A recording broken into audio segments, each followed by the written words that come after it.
Now you have slaves, right? Right. Until that point, you have captives. So once you've created slaves, and no one's ever undergone a process of unslaved creation, right? There was one, once they said, okay, y'all are free, right? Everybody go, right? There was no process to unmake them being slaves. I just heard somebody talk about there was no psychology, no therapy, no counseling, no nothing after that. Just go into the world.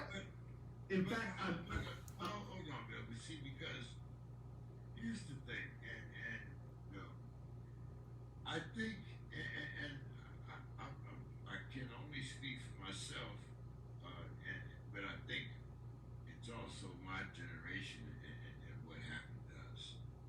Because I never realized that this was still the state of black people.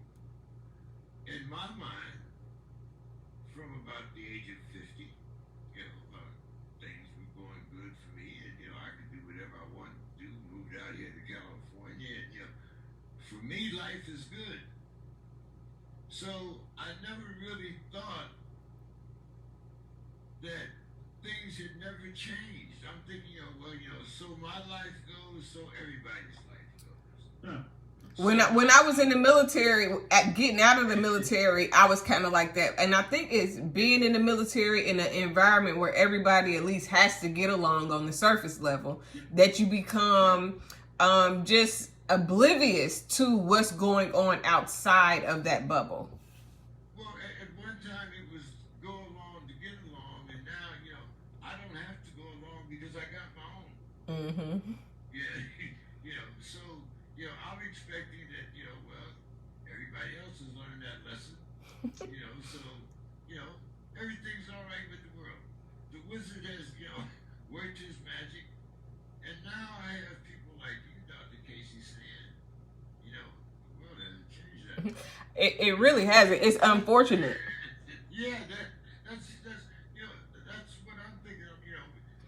Bill, you mentioned it before, the information highway, the technology, all these things have arisen. Now, my generation is becoming more aware, but it probably won't set into effect until the next generation, to like where my kids' generation are able to be like, okay, so we seen what they did. Yeah, because you have to kind of see what the previous generation did.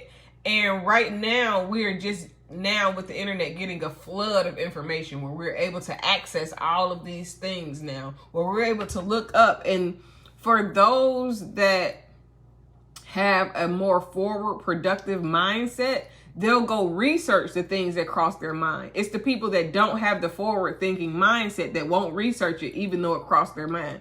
Like for me, if something come across my mind, it could be, one day I Googled, where did forks come from? Like, who was the first person to say, man, if we put these 4 prongs up here like this is going to be a good, you know what I'm saying? Like we could use, like. Well, they didn't have 4 at first. They just had 2 initially.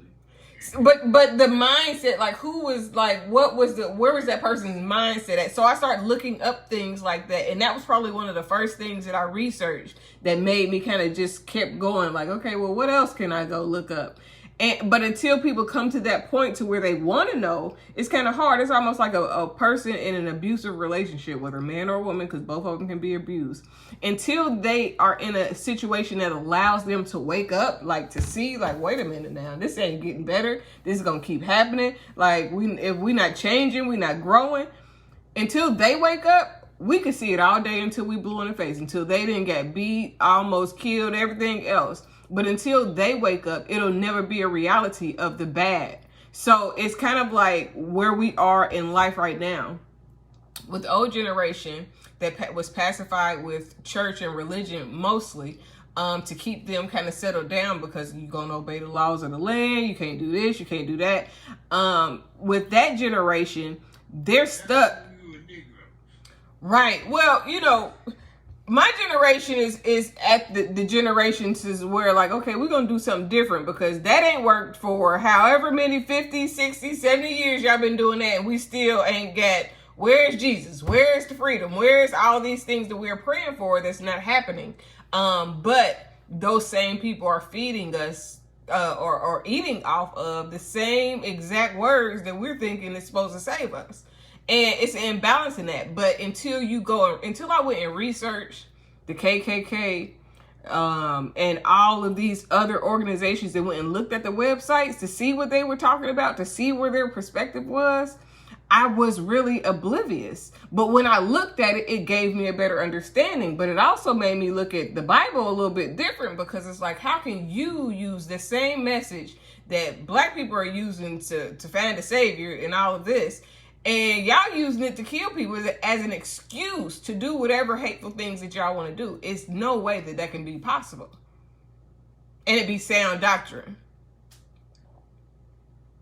Well, let's go to the other side of the coin and talk a little bit about the outrage trial. And